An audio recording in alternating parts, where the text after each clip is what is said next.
Can you tell us a little bit about yourself, your background, when you first came to the U.S., and kind of how you've arrived at this journey that's now resulted in an EB-5 application?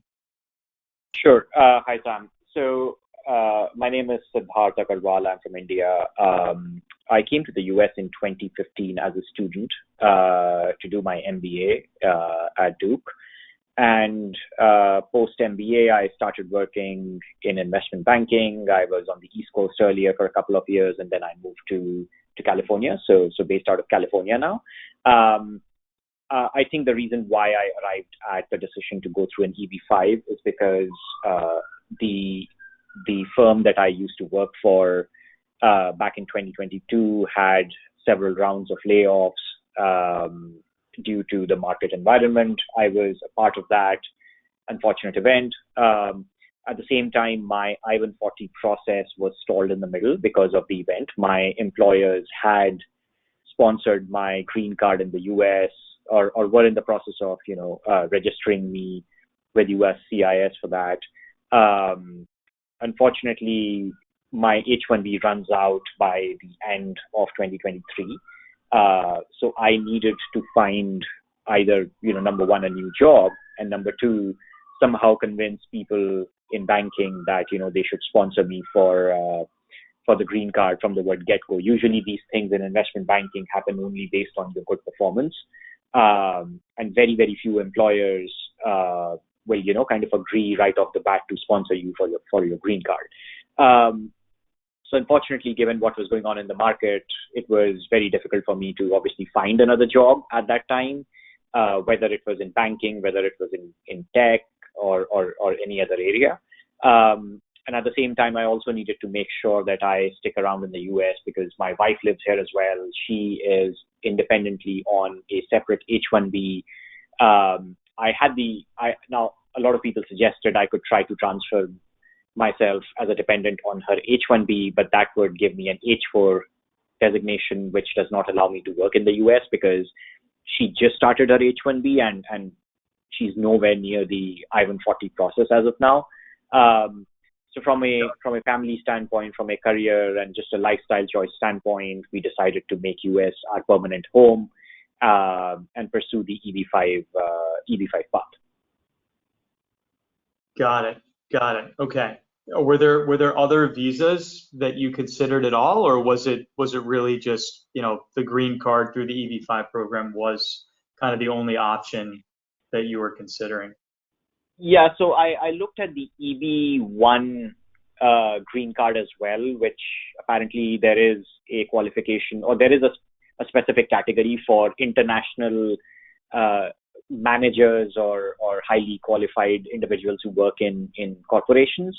I spoke to some lawyers about it. The success rate for that sort of a visa is 50% or less for a lot of applicants. It also requires evidence of high level of competence in your field, namely through things like your name being published in the Wall Street Journal or something like that on a transaction that you represented your client on. At least that's how it's applicable to folks who work on Wall Street and in investment banking. I am still relatively junior. I'm a VP and not at the MD level, so the chances of me getting my name in the newspaper at such short notice were kind of pretty much nil. And EB-5 just seemed to be a relatively hassle-free process versus a lot of other visas, which depend a lot on the strength of your case, which unfortunately nobody can really quantify for you. So I just kind of wanted to get rid of that uncertainty and find a permanent solution to the problem. Got it. And so how did you kind of first hear about or first start to research the EB-5 program? Was it just last year when you were kind of looking for a way to solve this problem, or was it something you were aware of in the past but kind of never really thought it was something you'd want to do yourself? Yeah, so I only came to know about this route last year when I was researching options on how I can prolong my stay in the US and also be employed. I had not heard about this visa earlier. I had like a faint idea about it because I was following the news when the previous government in the United States had increased the investment amount or the quantum that investors needed to put in order to get like a green card. But I never gave it serious thought because I always thought the amount was astronomically high. But when I actually started looking into this a little more in detail and then looked at my situation, I determined that, this could be a possible route, maybe as a last resort, and we have eventually come to that. But that's when I actually started to pay attention to this.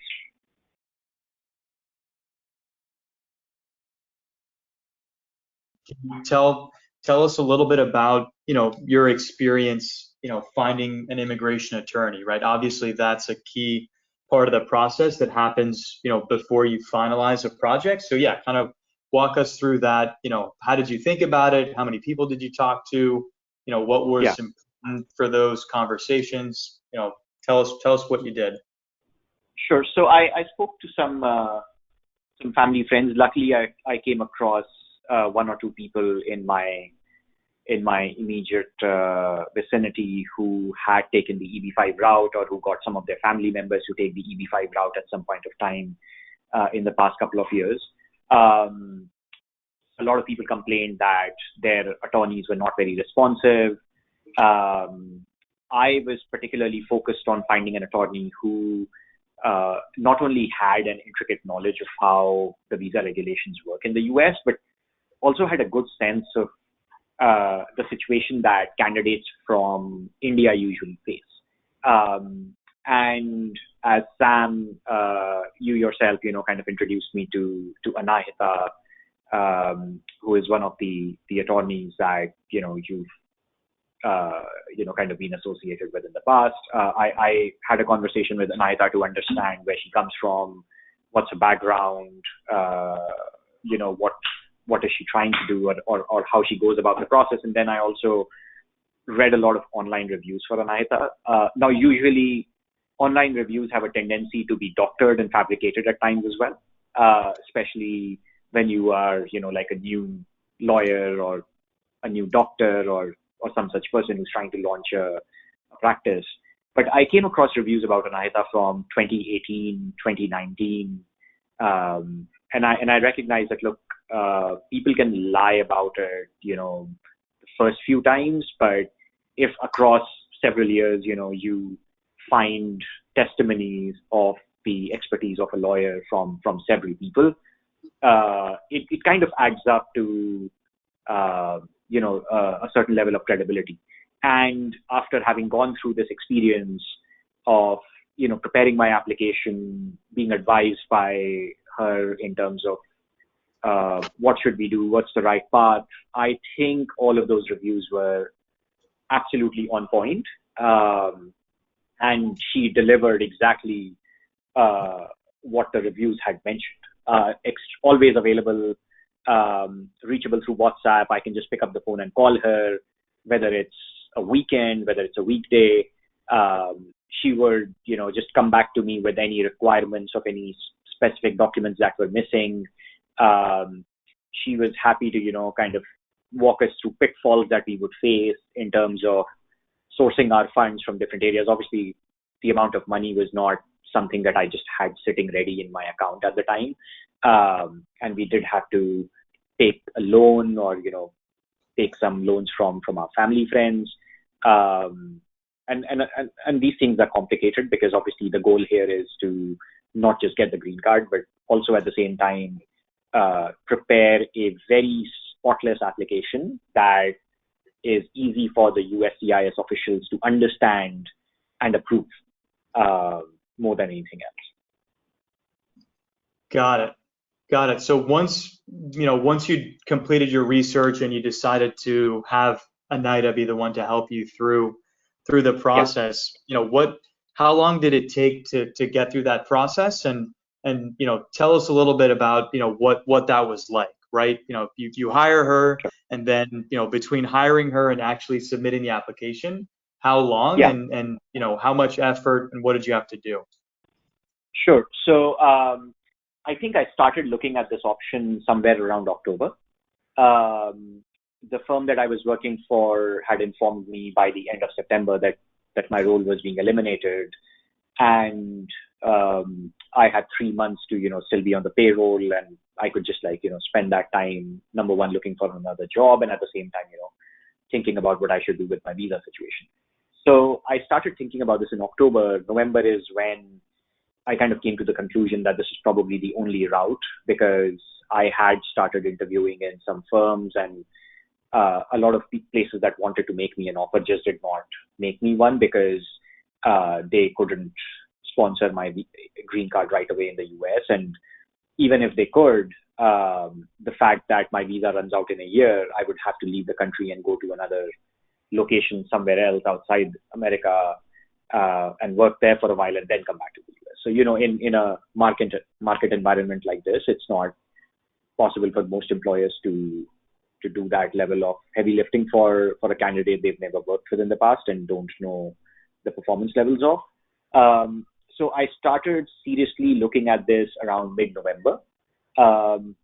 End November is when I think I formally hired Anahita by signing the agreement with her, and kind of transferring the first installment of the fee. And I would say, given that this entire process has concluded on 7th or 8th of February 2023, I would say it took approximately 2.5 months.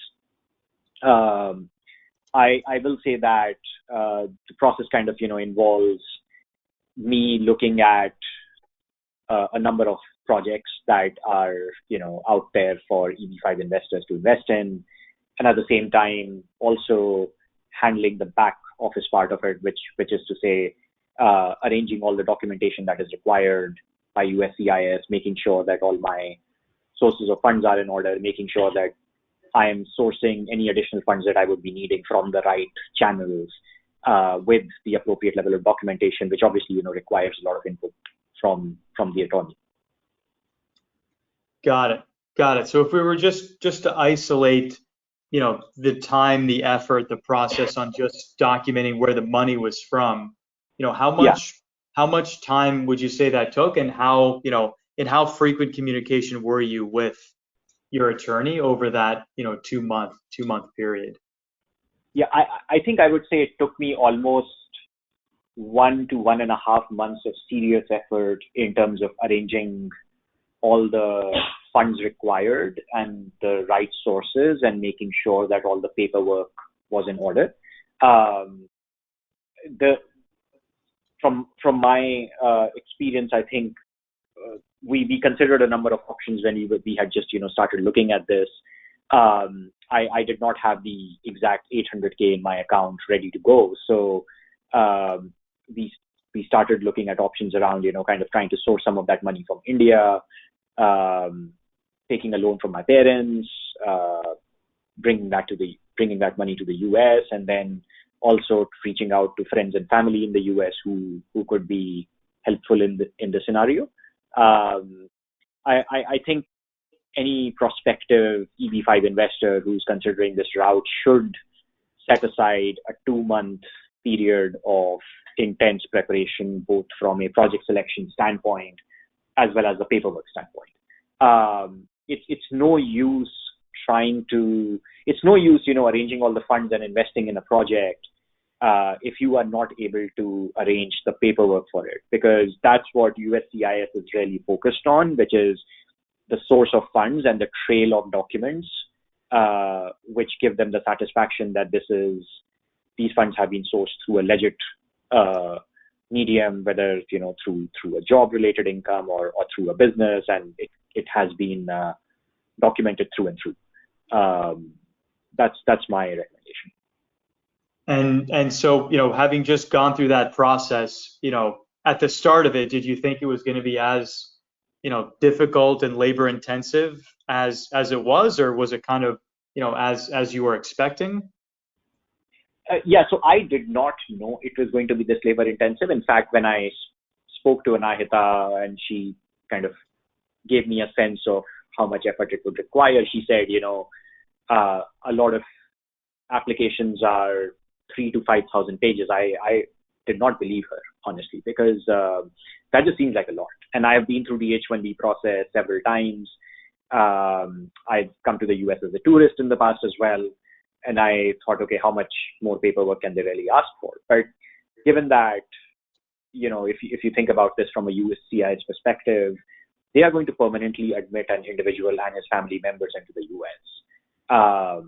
And the route that we are taking is by investing in an entrepreneurial enterprise in the US. So it's extremely important for the government to get comfort with the fact that, okay, the individual that we are admitting is someone who has, kind of taken the ethical route of earning whatever funds they have been able to source or taken a loan from their friends.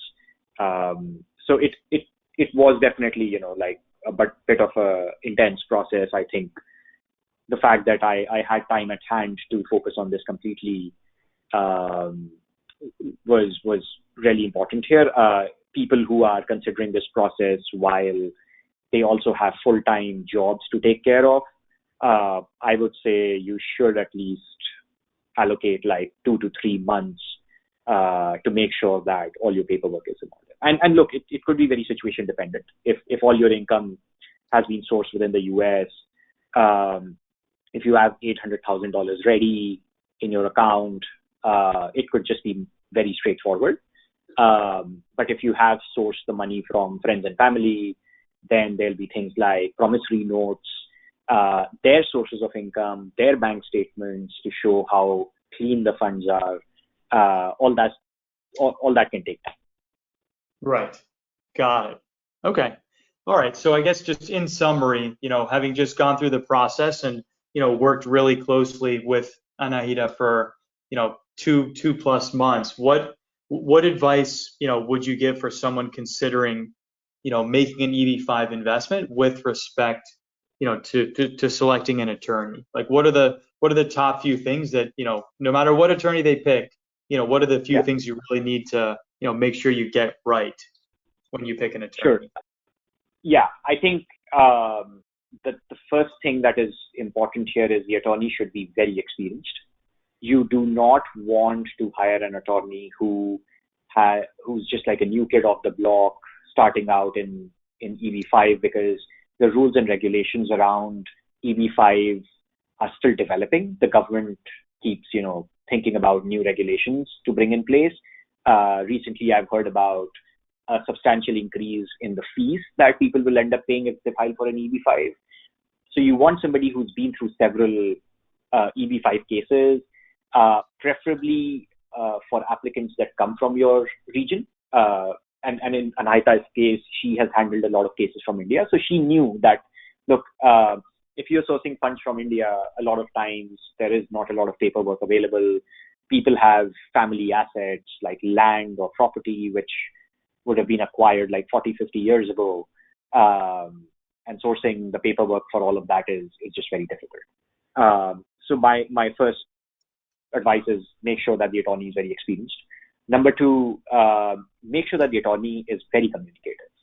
Now, unfortunately, these are easy things to say, but for somebody who is, like an immigrant in the US who hasn't been around for a while, it's very difficult to know which attorney is good, which attorney is not. And that's where, these online reviews are helpful, especially if those reviews go back several years, because that gives you a sense of how, that kind of gives you like a paper trail in terms of, okay, a lot of people in the past have had good experience with this attorney. So, this seems like someone who's reliable and who will actually help me through this process. And then, as you start working with the person, you will start getting a sense of how communicative they are, in terms of how willingly they respond to your messages, how easy it is or difficult it is for you to get on a call with them and sort through any problems that you might be facing. That's my recommendation.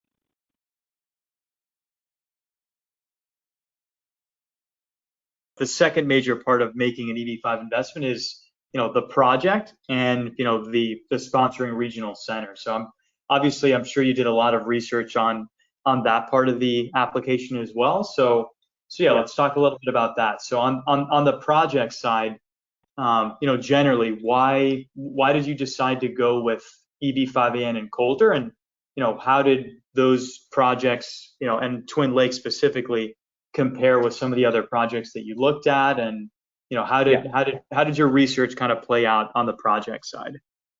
Sure.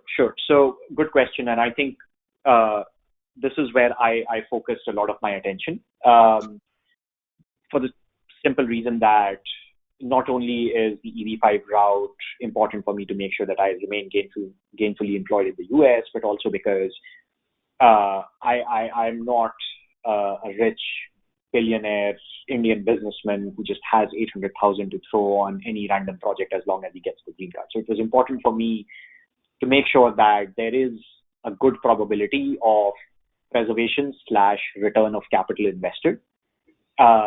It's true that most of these projects do not have any financial returns in terms of an IRR that you will get over a 5 or a 7 year period. But at the end of those 5 years, if I can maximize the probability of getting my entire invested capital returned, I think that's a big win. And with that goal in mind, I looked at a lot of EB5 projects, primarily using Google for my research, and then talking to a bunch of regional centers. Now, before I even started focusing on the regional center, my goal was to first look at what kind of projects are out there. And my sense is that broadly defined, there are 3 categories. And I will go through the pros and cons of each category and why I eventually zeroed down on this. So the first category I came across were basically hospitality related projects. So hotels, resorts, developments of that nature. I recognize that you also, when you're looking at an EB5 project, you have to basically find a project which aligns with macro trends in that particular area, whether it's geographical, whether it's related to the economy, and then the reputation of the developer or the builder who's kind of constructing that project. So in terms of the macro trends when it comes to hospitality, food and beverage, like restaurants, the biggest thing is, number one, the world is moving to an Airbnb. Everybody wants to kind of probably take a holiday and book a nice Airbnb somewhere instead of going to a hotel now. Most hotels are now being used for business travel, and God knows how long that's going to play out. So my first reaction was, okay, I do not want to be in a project where the return on capital is not assured. Okay, and when I say assured, in terms of your cash flows are just spotty. Hotels in Las Vegas in a certain area might just see a lot of cash flow at a certain point of time in the year when there are a lot of conventions going around, and at the other times of the year, there's no customers at all. So I wanted to avoid those projects. Number 2 is infrastructure sort of projects like charter schools, warehouses. Okay, the problem with charter schools is the failure rate is 50% in charter schools. This basic information is available on Wikipedia. The problem with warehouses is it's a binary outcome. If you are lucky to build a warehouse that gets taken on a lease by an Amazon or a Walmart, then you're golden. Okay, you don't have to worry about cash flows for several years. But if they don't do that, then you are in trouble. And just around the time when I had started looking at EB5 projects, I read a headline which said, Amazon is going to start rethinking its real estate strategy in terms of the warehouse space it has, and it's going to start reducing its warehouse footprint. That just made me ignore the warehouse project route completely, because it's just very risky in my view. The third is, coming to real estate development for residential projects. And there are 2 or 3 categories for that.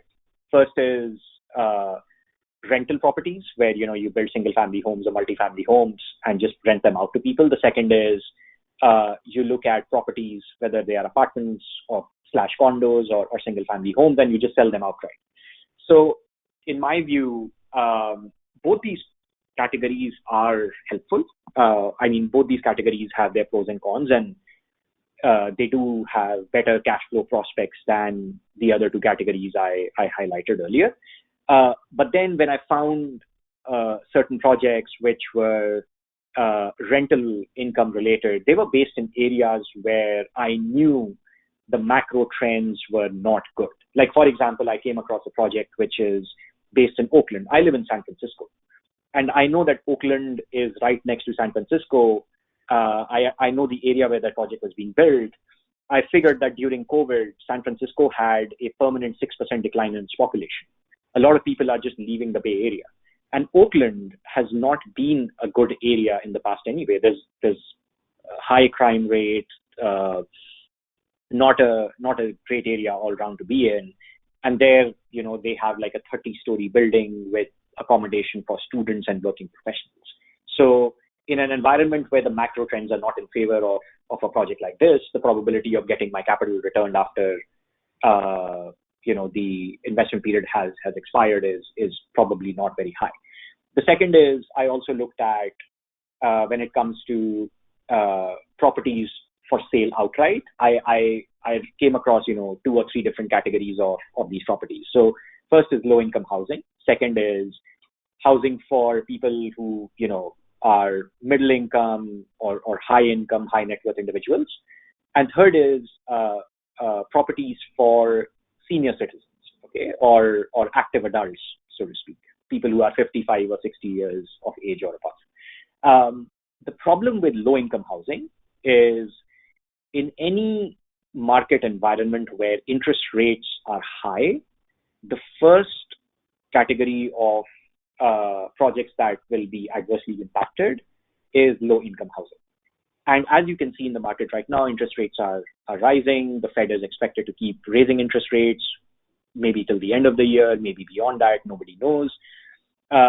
These projects are going to be impacted the most because the dependency that the customers of these projects have on mortgage rates is very high.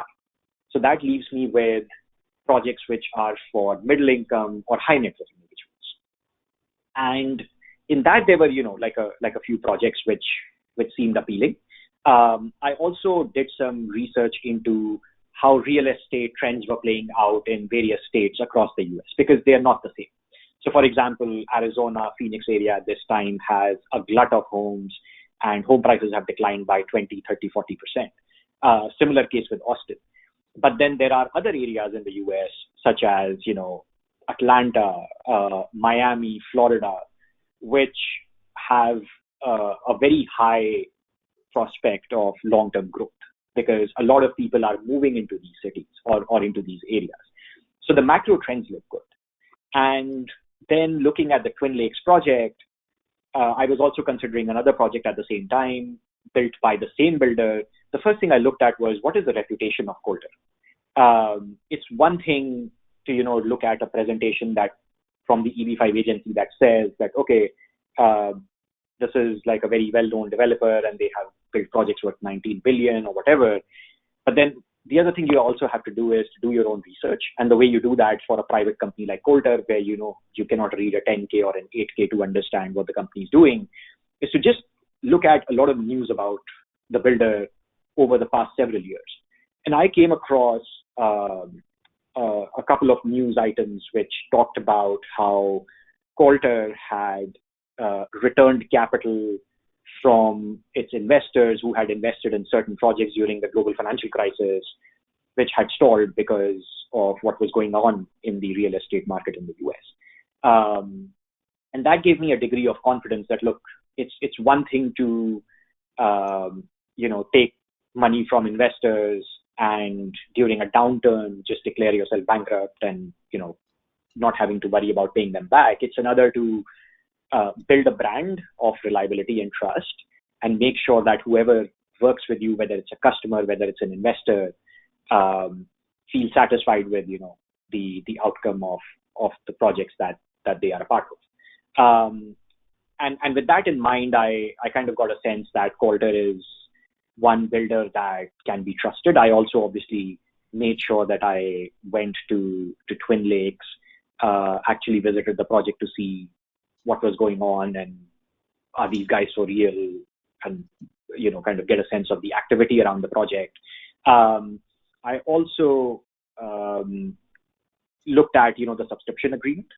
I think the one key thing that I would advise all prospective investors to look at is, if you think that a certain project is reliable, the builder is reliable, you want to make sure that your capital stays with that developer or builder for the entirety of your investment duration. You want to avoid investing in a project where you invest in a project that is about to complete or will complete in the next 2 or 3 years, then the money gets returned, and then the EB5 regional center folks have to then kind of invest in another project which is of a similar caliber. And you don't know what the market is going to look like at 3 years down the line. Nobody knows. Of course, if the regional center folks are reliable, they'll try to find the best possible projects for you that will give you a return on capital, but nobody can guarantee it. And that, brings me to the point of, how do I go about selecting the regional center that I work with? And this is where, again, doing a lot of research around on Google, just a basic search on the news related to a lot of regional centers comes into play. Because a lot of regional centers that I came across had some sort of legal issues surrounding them.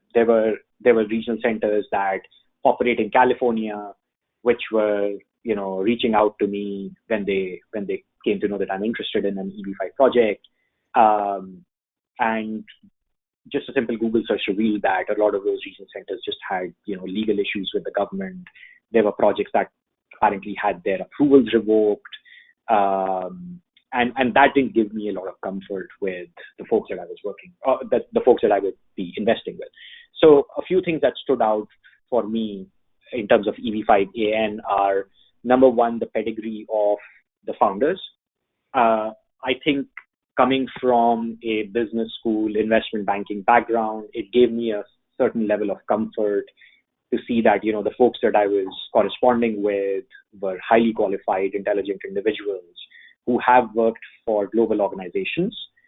And it gave me a level of comfort that, look, these guys are definitely trying to run a clean shop. They're making sure that they do right by their investors and do things in as transparent a manner as possible. And in my interactions with Sam and other members of the EB5AN team, I could see, these folks are highly responsive. All the questions I asked, they were responded to. The questions where they could not respond because they just did not have that information available, they were very upfront about it. And they said, look, unfortunately, we don't have this, and we are not going to be able to source this for you. So that gave me a level of comfort that, look, at the end of the day, sure, these guys are facilitators. They are also obviously running an organization and trying to build it further. But it's important for me to, correspond at least with folks who are willing to just stand up and say that, look, we don't know beyond this point, and this is an unknown in this project that you just have to, kind of consider. At the end of the day, your money has to be at risk. So a lot of projects that are a part of EB5 schemes across the country, a lot of regional centers will promise you returns of capital. A lot of regional centers will tell you that, oh, well, your money will definitely come back after 5 years when you are actually investing in a restaurant. And whoever has spent time in the US, especially in big cities like Chicago or New York or San Francisco, will know that the restaurant business is probably one of the most competitive and unprofitable businesses to be in. Most restaurants just get by. So, keeping these things in mind, I felt that having, kind of just working with Sam, working with other members of the team, and looking at the level of professionalism that was demonstrated, I felt comfortable going with EB5AN.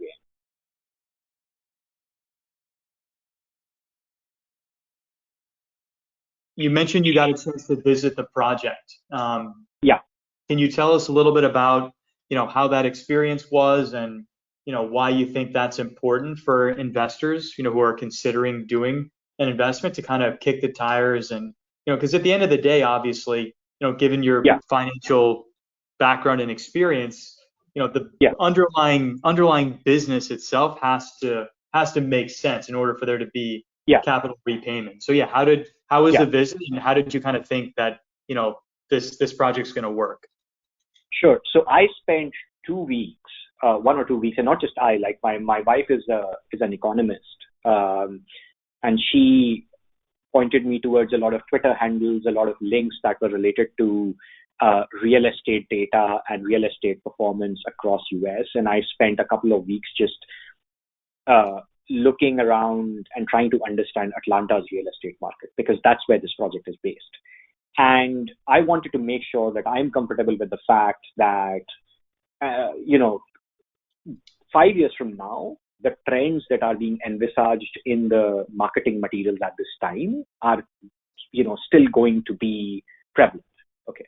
You don't want to catch a wave right at the peak. You want to catch a wave when it's rising, and hopefully will continue to rise 5 years down the line.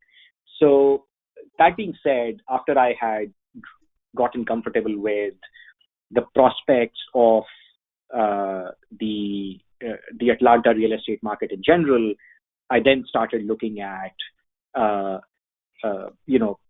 communities for senior citizens. And the one statistic which stood out to me was, and I'm still amazed by it, is the most financially well-off category of citizens in the US are senior citizens. And there are obvious reasons for that. These are folks who have a lifetime of, professional accomplishments behind them.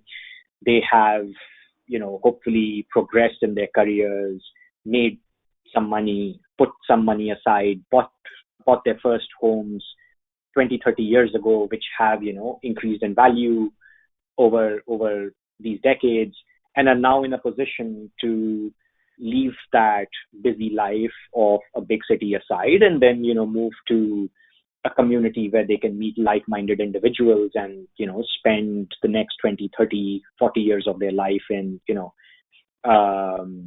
enjoying themselves and, kind of living the next chapter. So it was important for me. So that statistic kind of, made me realize that, look, number one, the financial characteristics of these people will be, even if they're buying a retirement home, they will most likely sell the existing home they have, which will be at a massive profit to when they bought that home 20, 30 years ago. So there's a lot of equity that they're going to get.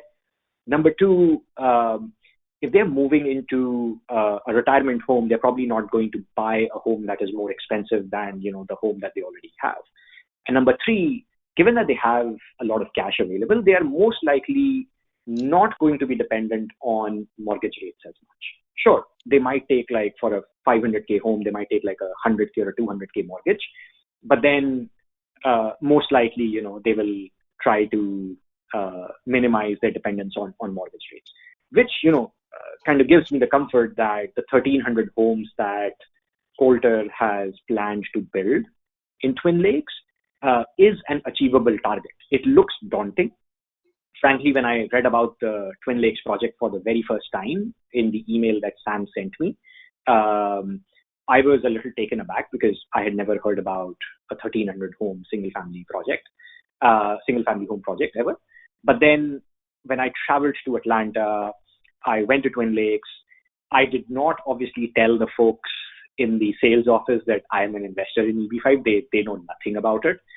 I just said, look, my parents are retiring. I'm looking for homes, and I'm just prospecting potential retirement homes for them. And then I started asking them questions in a roundabout way about how the project was performing and, what they thought of how the market was doing at this time, how are mortgage rates impacting them, are they seeing a compression in prices that, they are offering to their potential customers.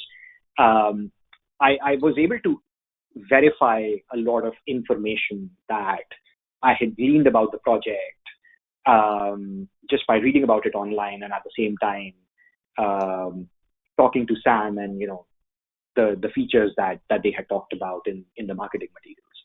So it kind of, I also, in fact, funny story, they have a set of like 10 or 12 model homes of varying sizes and varying configurations next to the sales office in Twin Lakes.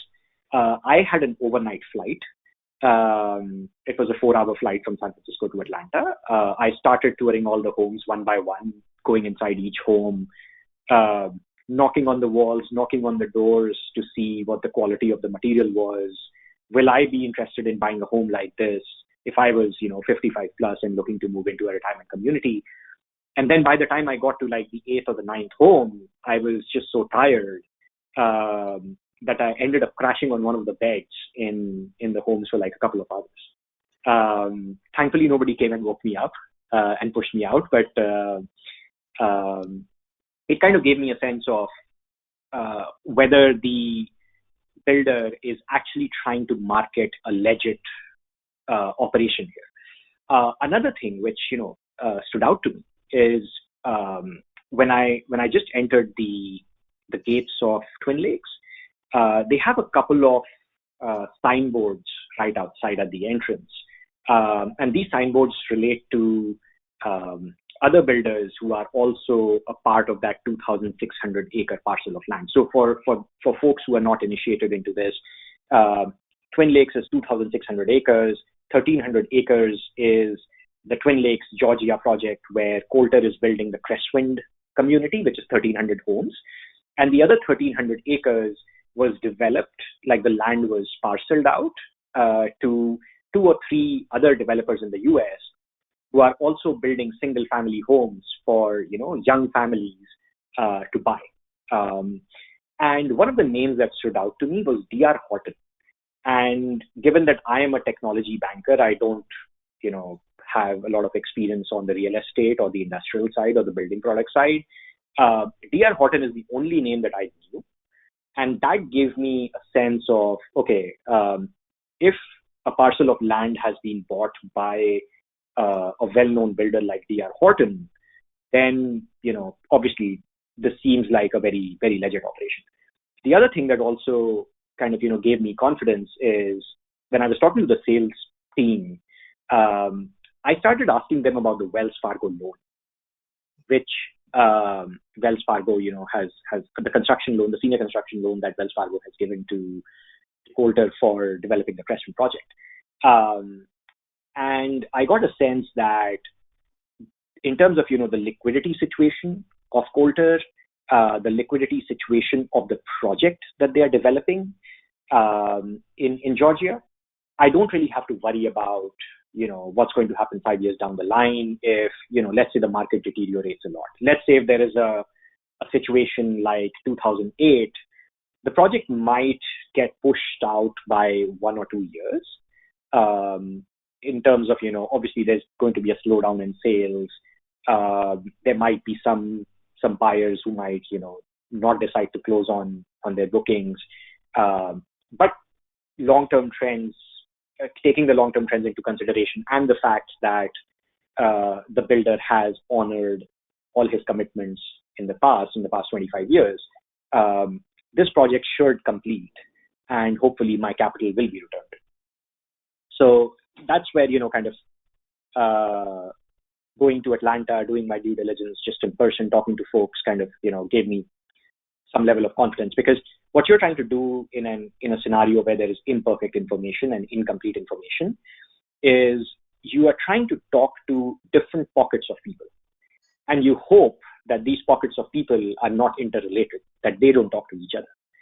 So that if everybody tells you the same thing, you can get some comfort in the fact that there is a common understanding that people have about the prospects of this project, and whatever the builder is doing is legit. It's just, trying to maximize probability and maximize your chances of, having accurate information with which, you can make your decisions. Got it. So from your visit and the tour of the model homes, what aspects of the project did you find, were just really compelling for, senior retirees, who obviously have capital and, can buy in any, in any similar community around the country? What did you see there that you thought, if I was 55 or 60 and looking to retire, I'd consider maybe getting a place here? Yeah. So a number of things. Number one, just the Atlanta area in general. So I was a business school student at Duke, and a lot of my classmates ended up going to Atlanta to work in consulting or technology or other industries. And the thing that stood out to me was, number one, Atlanta is a hub in the U.S. It's a hub for air transportation. It's also a place where there's relatively less cold weather than the East Coast. I spent 2 years in New York, and I just couldn't bear the cold.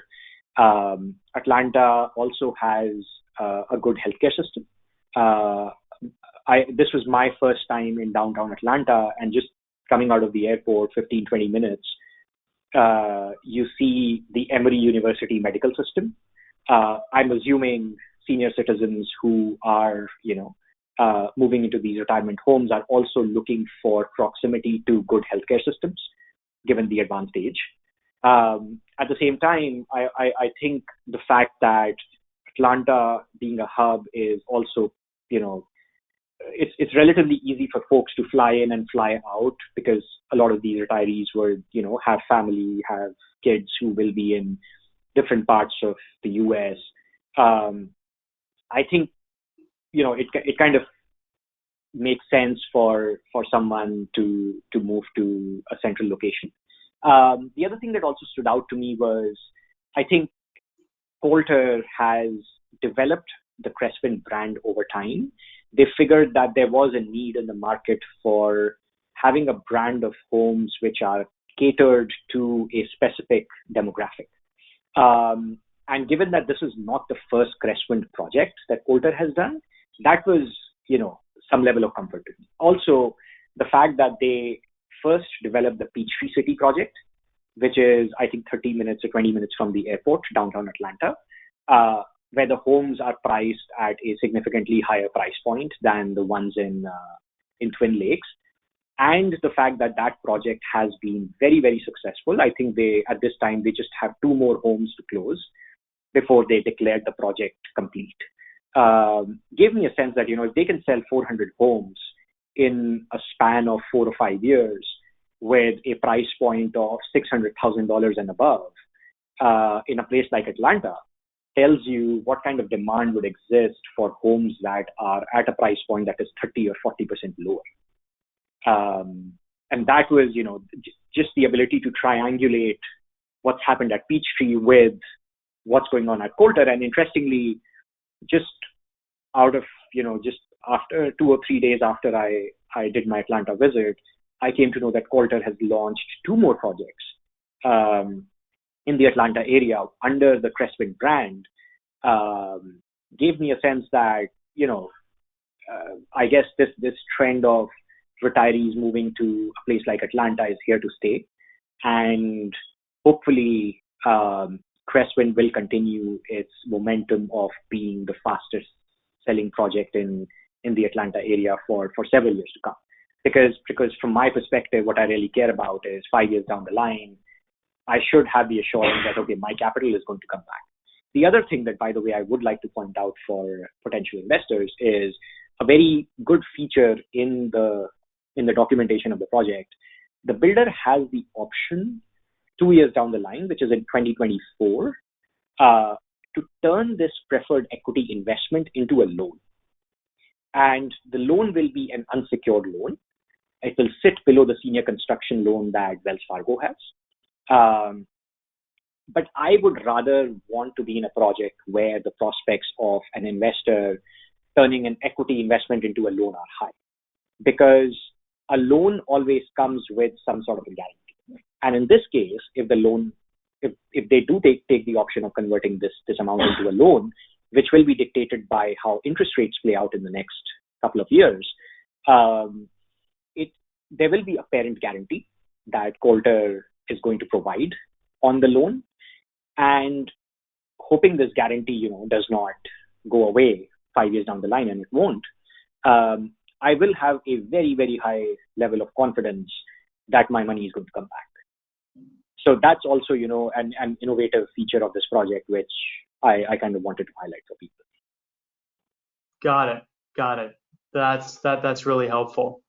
In terms of the projects obviously EB5 investment, the goal is to create, new jobs in the US. How did that kind of job creation requirement, along with the rural TEA, designation of the project, how did those two items kind of factor into your project selection when you were considering, Sure. other projects around the country versus the Twin Lakes project? Sure. So I think, given that there are 3 or 4 different categories of projects that people can invest in, rural was definitely top of the mind for me when I had started my research, for the simple reason that for folks coming from India, the rural category has a lot of unused number of visas that can be allocated to folks who invest in these projects. The only problem is rural projects are hard to find. Good rural projects are hard to find. And then even among those good rural projects, you have to find a project that, number one, creates the number of jobs that are being promised it will create.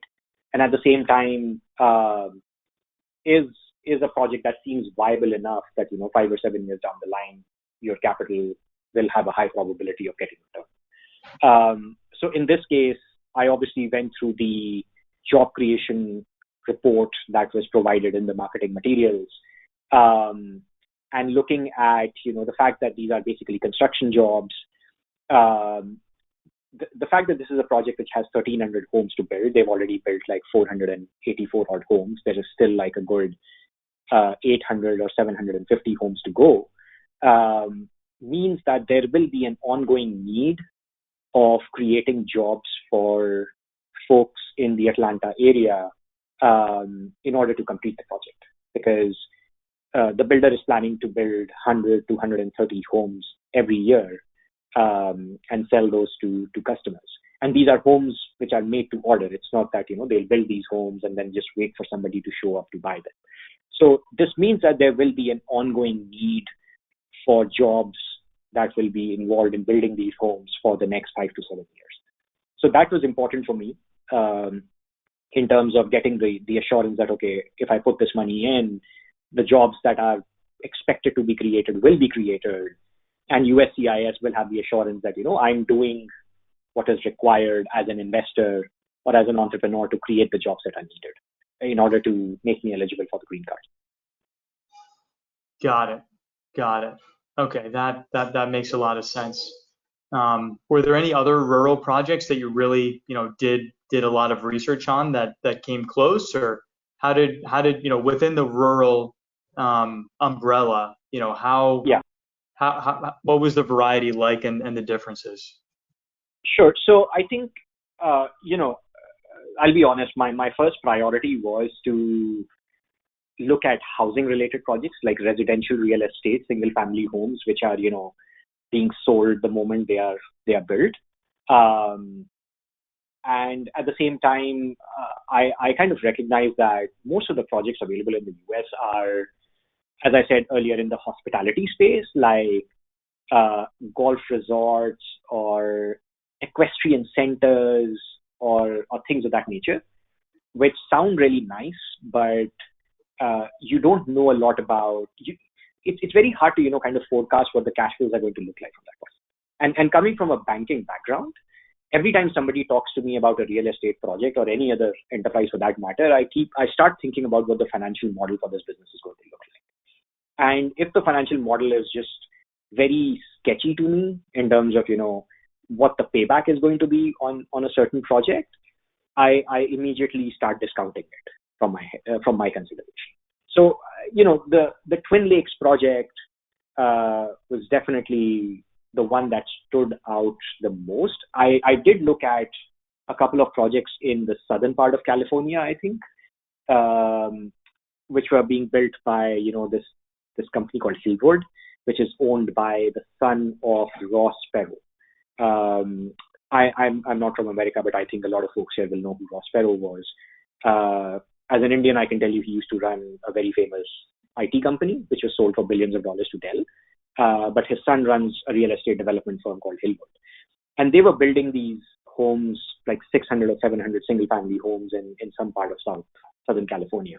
The problem with these homes was that the project had not even started yet, They were just developing the land, and a lot of the approvals that were required for job creation were not even in place at the time. So I think the one key thing that people need to look at is, are the approvals in place or not? Or do you invest your money and then you wait for 6 months to hear about whether USCIS has granted the approval or not? And then, what if the USCIS says no to the project, and then you are left holding the bag because you don't get your visa and you might just have to leave the US. So I think a big comfort for me was the fact that EB5AN has all the approvals in place. When they provide you access to the Dropbox, there will be a lot of documents in it. My recommendation to potential investors is to go through every single document, because that's what I did. In a typical investment banking buy-side scenario where you are selling a company, the buyer is going to look at a data room and they're going to look at every single document. And that's exactly what I did. So I actually looked at the approval certificate from USCIS for the regional center to make sure that whatever Sam was telling me was right and he's legit. And at the same time, I also looked at the approval in terms of, the job creation requirements having been met by the report that was provided in the VDR.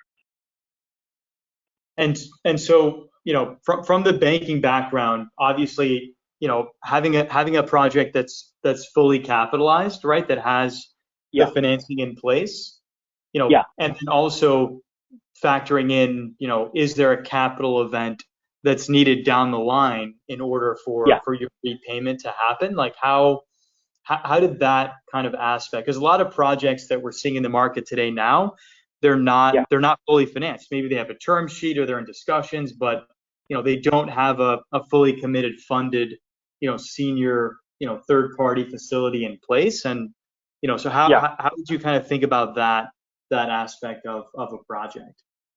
Yeah, so a few things to keep in mind here. I come from a family where my father used to be a builder back in the day in India. So there is a good understanding of how real estate works in India, not in the US, of course. And then I was also able to get the help of an old family friend who lives in Omaha, who also runs a residential and commercial real estate development firm. Interestingly, that gentleman had no idea about Coulter, but he was able to, kind of give me some really good pointers about how to think about the capital stack. A common problem which builders face, whether it's in India or the UK, where I spent several years of my career, as well as America, is, of course, running into capital-related problems. You start a project, you hope that, people are going to buy X number of homes, and then, you can just build the rest of the project based on, what they give you. And at any point of time, if, interest rates rise or there is a crisis and customers, do not appear as many as you thought they would, you're not going to be able to complete the project. The project is going to get stalled. You're eventually going to look for a buyer who's going to buy that project from you in a fire sale and then going to complete it. So I think the first thing which struck me was the fact that Coulter's projects, most of their recent projects have been capitalized with a full capital stack that includes a senior construction loan by a well-known conservative lender, and that to an organization like Wells Fargo. So fun fact is that now I work for Wells Fargo. I recently started working as a banker at Wells, and I know for a fact that Wells is a very conservative organization. They don't just give construction loans to builders that they do not have confidence in.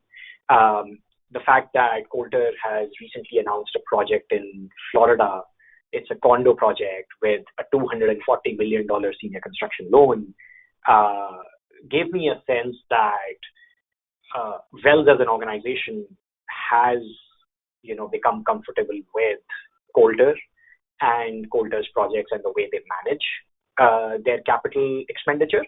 I think that acts as a big assurance here, because in a scenario where you have imperfect information or, a lot of information asymmetry, you try to arrive at a proxy of what situations would look like in future based on how a more reliable and a more established person or institution has evaluated the project.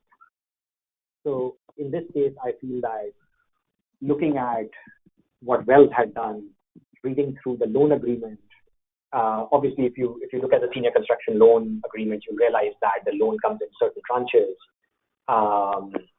And at the same time, the fact that EB5 investors are putting in their capital forms a part of the overall equity stack.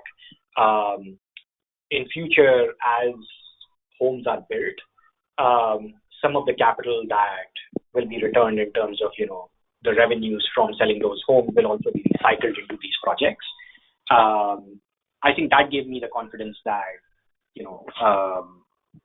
this is a financially viable project. Like it's important that the project is able to stand on its own legs. It should be, even if, you are recycling capital that comes in from future sales of homes, there should be a good business plan in place by the builder to bring that revenue in. So if you look at the marketing materials, there is a slide, if I remember correctly, which basically shows the number of homes that Coulter plans to build every year.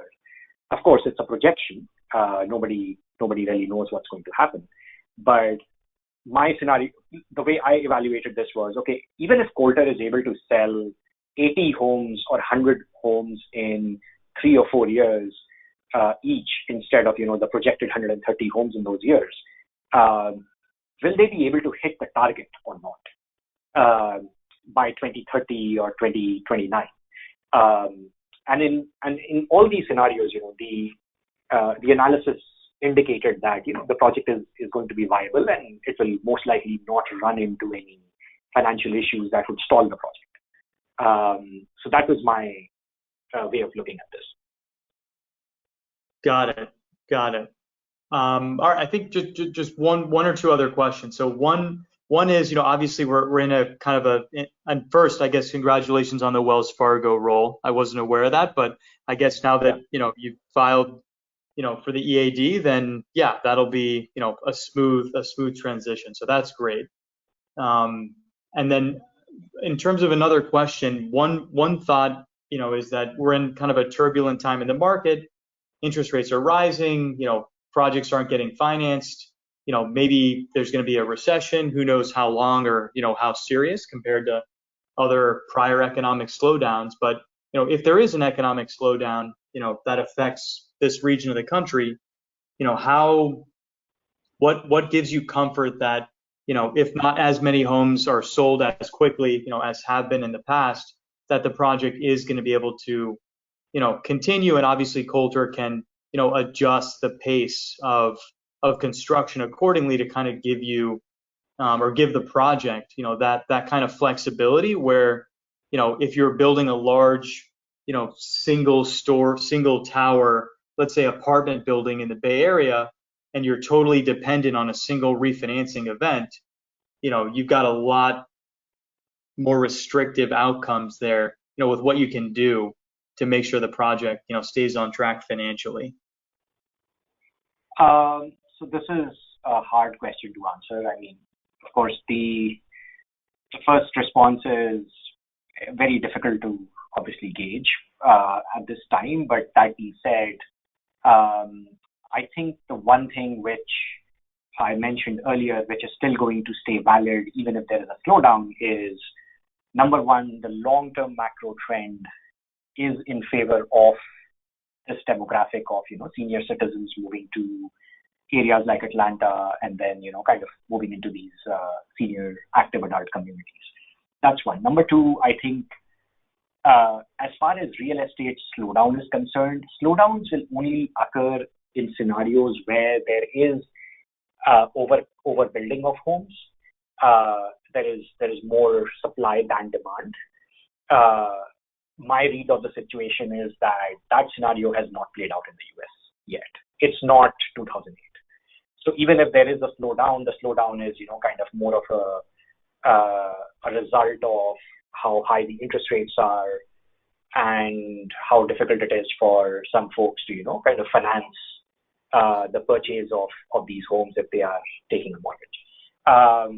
And let's say, these scenarios play out in a way that Coulter has to, stall the development of the project by a couple of years, or maybe stall is not the right word, kind of slow down the pace of development. I think Coulter has a lot of has the financial muscle in this case in terms of, the way the financing has been put in place, that there is a scenario they've taken into consideration that, okay, if there is a situation like the 2008 crisis, then what is the latest we can finish the project by? Now that, according to them, is 2030. This is something that I came to know from one of the salespeople that I spoke to in the sales office. Even if, conservatively, I discount what the person said, it would still be done by 2032. Worst case scenario. And that is assuming that for 2 or 3 years, Coulter does not sell even a single home, which is a highly, highly improbable scenario. Okay, because interest rates are bound to go down again. This level of interest rates for the next 6 to 8 months is fine to, reduce inflation, maybe increase unemployment in the economy a little bit, and just, kind of temper expectations for consumers and businesses.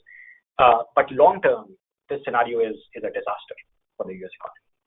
And the default situation is that interest rates are going to have to go down again. Also keep in mind, for investors who are considering this project or investing within the 2023-2024 time frame, 2024 is an election year. No government wants to enter the election year with an economy reeling from a massive recession.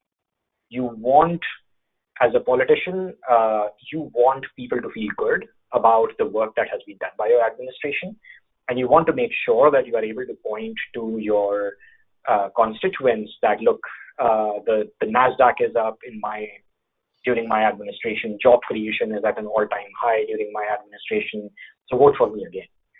And keeping these things in mind, I think the long-term scenario is that even if the pace of home sales slows down and gets to maybe 75% of what it is right now, the project does get finished by 2031 or 32. That's my view. I'm unfortunately not. I'm unfortunately not able to articulate it in a better manner. But there's just like so many moving variables around this that this is what I have to say about it.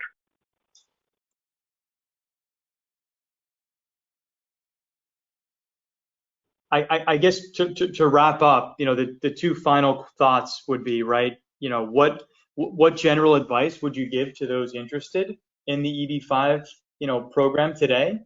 And then second, would you recommend, the attorney that you used and EB5AN to other, foreign investors in a similar situation that to the one that you were in? Sure. Yeah. So I'll answer the second question first. Yes, I will wholeheartedly recommend Ms. Anahita George for hiring as an EB5 attorney. I will also wholeheartedly recommend EB5AN.